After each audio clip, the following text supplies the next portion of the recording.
Hello, beautiful homemakers. We're continuing Chapter 10 of Secrets of Fascinating Womanhood. We are continuing with the class. Do we fully realize how important our hair is to a man? Have you noticed that it's usually the first thing men notice about us? Said the teacher. Men often describe us by our hair. They talk about blondes, brunettes, redheads, raven-haired beauties. A woman's hair is very important to a man. Your hair is important to your husband. Men wish we understood this a little more, but they don't like to hurt our feelings by criticizing our appearance. And our length of hair is important. Most men, not all men, but most, prefer longer hair on a woman. Remember that opposites attract. To be attractive to men, we need to look at what men do and then do the opposite. Most men naturally prefer to have their hair short. Therefore, they can perceive a woman with very short hair as masculine, especially if her figure is on the fuller side. Angela could not resist glancing at Bev with her frizzy orange-red hair. Bev appeared embarrassed and was smoothing her hair with her hand. Angela felt compassion for her. "I had long hair before I got married," said Kathy, "but it took such a lot of looking after." "Yes, it does, Kathy, but it can be most worthwhile. It is highly appealing to a man to see his wife preening herself and brushing her long hair in front of a mirror. It's ultra feminine. Your hair doesn't have to be very long, but long enough to get away from the manly short back and sides look." Angela remembered back to when she and Ted were courting. He often said to her, "I just love your hair, Angie," and he would run his fingers through it, then lift it up and kiss her neck. What a lovely, warm, sweet feeling it was when he did that. Angela had already decided to let her hair grow long again after what Ted said to her on the phone 2 weeks ago. "I love it long and shiny." Beth raised her hand. "Yes, Beth?" "My hair is long, but it's stringy and dull, and it's got worse since I've become pregnant. It seems to be falling out, especially in the shower." 100 brushes each night helps keep long hair glossy and silky, Beth. But it sounds as if you have a nutrition problem. Your baby gets first call on all your available nutrients. We talk about nutrition later in this lesson. Now, FW teachers often get strong reactions from women in their classes to this next statement I'm going to make. So, here we go. Do you know which hairstyles men find most delightful on women? They are the cute hairstyles we do naturally for our little girls. Men find them highly appealing in women of all ages because they're cute and feminine. I have some pictures here of hairstyles that men find particularly appealing. I'll hand them out to you before you leave, and you can study them at home. Judging from reactions of previous classes I've taught, you might think some of them are terribly old-fashioned. But if you could look through the eyes of a typical man, you would find them very appealing. Fashion is irrelevant when it comes to what a man finds attractive in a woman. Flowing, lustrous hair on a woman is highly appealing to a man. He finds it delightful, especially when she smiles. Even when a man has been married to a woman for years and years, he never tires of it. She looks so feminine, he cannot help feeling more masculine by comparison. Remember how we learnt in secret number 1 that men love to feel masculine? How many of you had your hair permed during the last year? Most of the class raised their hands. Whose idea was it, yours or your husband's? There was silence. It was your idea, wasn't it? Now here's a little-known secret, class, but an important one. Men feel obliged to compliment a woman when she has had her hair permed or set, but it's usually done without genuine enthusiasm. Why? Because most men prefer longer, soft, flowing hair on a woman. Hair with a natural shine. Short, boyish hair, teased hair, or frizzy tight curls are unappealing to most men because it's too masculine. I'm not saying we older women should pretend we are still young, or be mutton dressed up as a lamb, as the old saying goes. But there is nothing wrong with mature women retaining longer hairstyles and feminine mannerisms. Men find them delightful in women of any age. Even at my age, I still receive the occasional genuine compliment from a man since I've worn my hair long. One man told my husband he wished women would do more with their hair as they grow older. Most men are just not attracted to matronly hairstyles. But shiny, natural-looking hair, styled femininely as we naturally do for our young daughters, is highly attractive to men, especially with a feminine ribbon, or a hairband, or flower, or other ornament added. Some of the class laughed. Beth spoke up. "A ribbon? I gave those up years ago when I was a little kid. I wouldn't be seen dead wearing a ribbon at my age." The teacher smiled. I often get this sort of reaction when teaching the secret of fascinating womanhood. But remember, we have to start looking through a man's eyes. We women find boyish good looks highly attractive in a man, don't we? Well, the opposite is also true. If you don't believe this is a true principle, ask any man what kind of hairstyle he prefers on a woman, and insist that he tell you the real truth. Remember, men do not like to criticize a woman's appearance. "But I get a real lift from having my hair permed," said Diane. "Yes, Diane, I know. The attention we receive in a hair salon does give us an emotional lift. But it does little to please most men. It's probably better for us to spend the money on having our hands and nails done, or buying feminine clothes. Men appreciate lovely hands and nails and feminine clothing." If you've been listening to the original pamphlets, though, you'll know that the latest research I saw was that while men love well-groomed nails, they like them to be oval, and they like them to be in natural colors. If you haven't already, go to FW22 to hear what colors men like, what colors men don't like, especially on toes, and if they prefer fake nails or natural nails. "Well, what about coloring our hair? I like to have a rinse put through my hair sometimes," said Diane. "Yes, when our hair begins to gray, coloring our hair is fine, as long as it still looks shiny and natural. But we should steer clear of unnatural colors. It should not look dyed." When my naturally brunette hair started to go gray, I began putting brunette rinses through it. That was okay with my husband. In fact, I think he much preferred it to the gray. But one day I went out and had it all dyed honey blonde. I thought it looked gorgeous, but my husband didn't seem pleased at all. He did not compliment me on it once.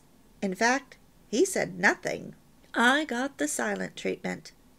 When I asked him outright what he preferred, he told me that he married a brunette, not a blonde.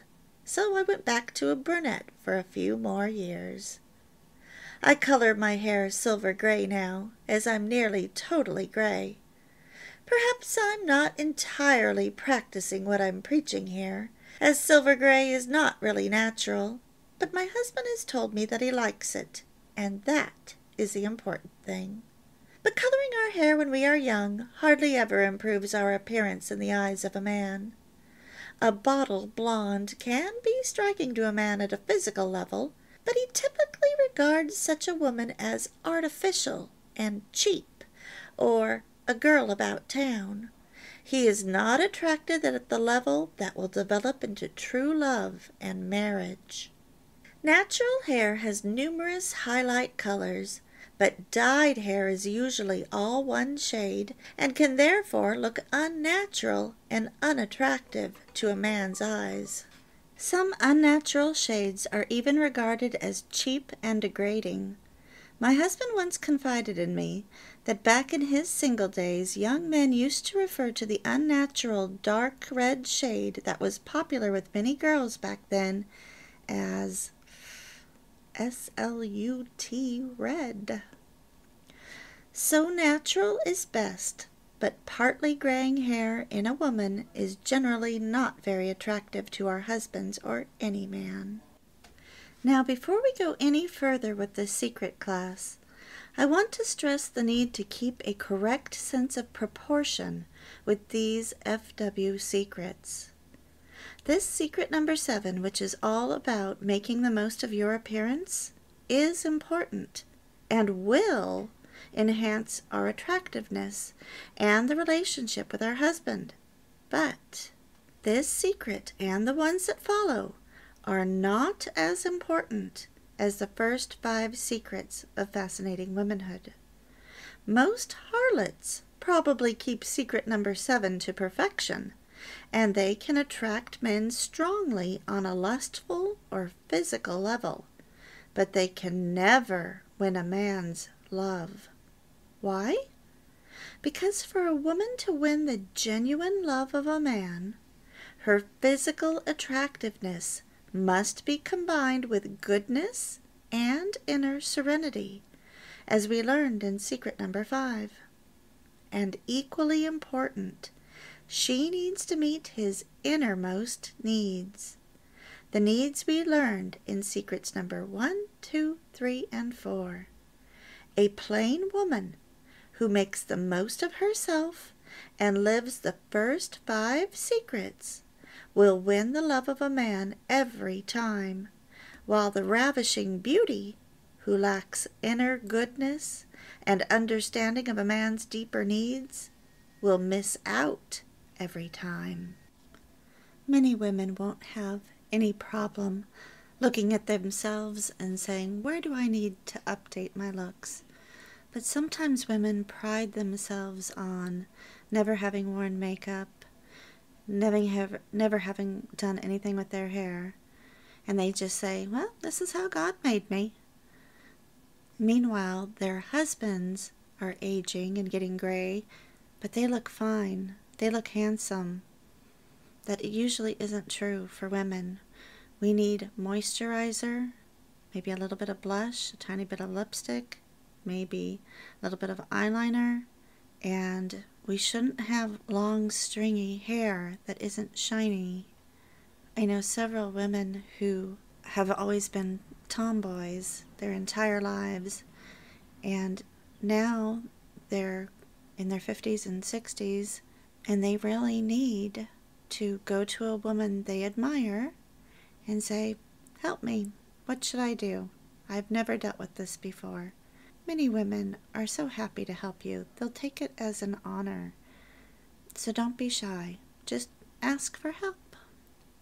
Now, let's get back to our figures. How do we keep ourselves reasonably shapely and alluring to our husbands? How do we get rid of fat rolls, thighs, and flabby upper arms? Yes, Marina? I once fasted for a week, darlings. I lost 6 kilograms, but you know, straight away, I put back on 3 kilograms.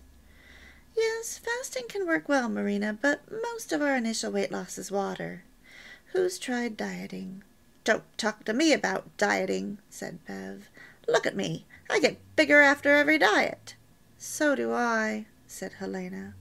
Yes, dieting drops our weight temporarily, but we usually pack it back on after our diet is over. That's for sure, said Helena. Here's something to think about. How often do we see a normal, active child with rolls of fat? Almost never, right? When we go to a school playground, what do we see? Children running all around the field except for the overweight ones. And what are they doing? They're usually sitting around talking. Yet all active children seem to eat like horses, don't they? Especially when they come home from school. And what do they like best? cakes, biscuits, ice cream, hot dogs, hamburgers, soft drinks, lollies, all the fattening foods. But they still stay slim, even skinny, most of them. Why? Because they're always on the move, burning up calories. That's right, Cherry. That's exactly the right answer.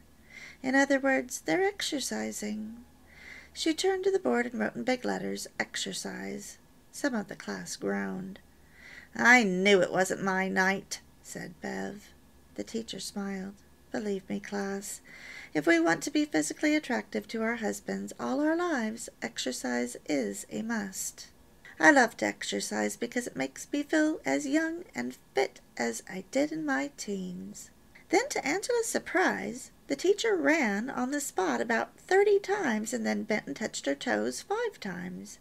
"Bev, I was close to your size about 12 years ago, after my last child. Diets only made me bigger when I went off them." Angela saw Bev suddenly perk up. "Well, come on, teacher, hurry up. Tell me how you did it. I'm willing to try anything that works." "Well, Bev, all I did was start to ride a bicycle again, and stayed on my feet more, and sat less, and also going for long walks with my husband and the older children.